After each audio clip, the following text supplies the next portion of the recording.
कुरान पाक के हवाले से कहा जाता है कि उसका हर लफ्ज़ शिफा है और ये चीज़ अमली तौर पर साबित भी हो चुकी है कि कुरान पाक की आयात से जहनी उलझने, क़ल्बी बेचैनी और दूसरी कई बीमारियों का इलाज मुमकिन है। लाहौर सर्विसेज अस्पताल के डॉक्टर मोहम्मद जावेद अहमद पिछले 20 साल से अपने मरीजों का सूरह रहमान के ज़रिए इलाज कर रहे हैं। यहाँ तक कि उनका दावा यह है कि सूरह रहमान से एड्स तक का इलाज भी मुमकिन है। डॉक्टर मोहम्मद जावेद साहब जो कि माहिर शुबा इंतहाई निगहदाश्त हैं, उनसे आज हम आपकी मुलाकात करवाते हैं और जानते हैं कि वो किस तरह सूरह रहमान से अपने मरीजों का इलाज करते हैं। अस्सलाम वालेकुम डॉक्टर जावेद साहब।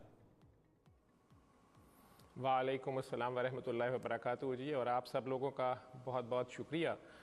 डॉक्टर साहब ये बताइए कि ये जो सूरह रहमान से इलाज का तरीक़ा कार है, ये क्या तरीका है, कैसे ये इलाज किया जाता है और किन किन बीमारियों का इलाज होता है? शॉर्टली तो इसकी सारी डिटेल जो है freealrahman.com पे है, अगर रह भी जाए आपके टाइम की कमी की वजह से। वैसे सूरह रहमान कारी बासत मिस्री की आवाज़ में बग़ैर तर्जुमे वाली सूरह रहमान सुबह दोपहर शाम मरीज़ के पास लगाई जाती है। बेहोश भी हो तो उसके पास लगाई जाती है और 1 हफ़्ता लगानी होती है।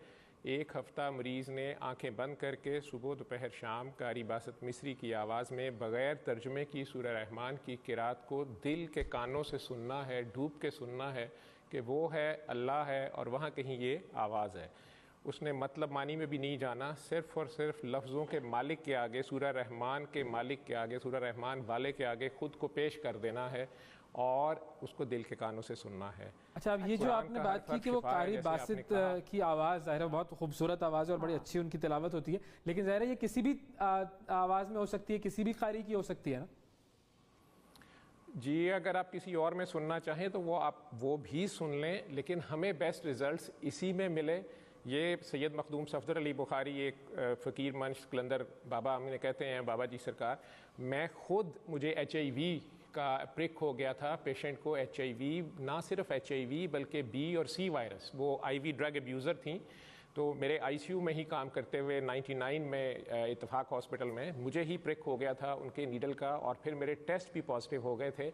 और वो 2 साल जैसे मैंने गुजारे हुए हैं वो मैं ही जानता हूँ।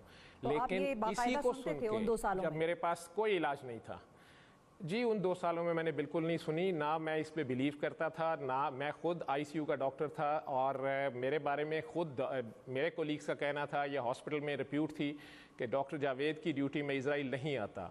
लेकिन ख़ुद डॉक्टर जावेद के सर पे जब इज़राइल आ गया तो फिर मैंने, डॉक्टरी तो मुझे जवाब दे रही थी सारी दुनिया से, और मैं अपने तौर पे नमाज़ें, तस्बीहां, वजीफ़े, वो सारा कुछ ही करता था, जो भी कुछ बताता था, लेकिन मुझे कोई रिज़ल्ट नहीं मिल रहा था। जमज़म भी पी रहा था, या शायद मेरे में वो फेथ नहीं था। तो 2 साल बाद जब मेरे टेस्ट भी बार बार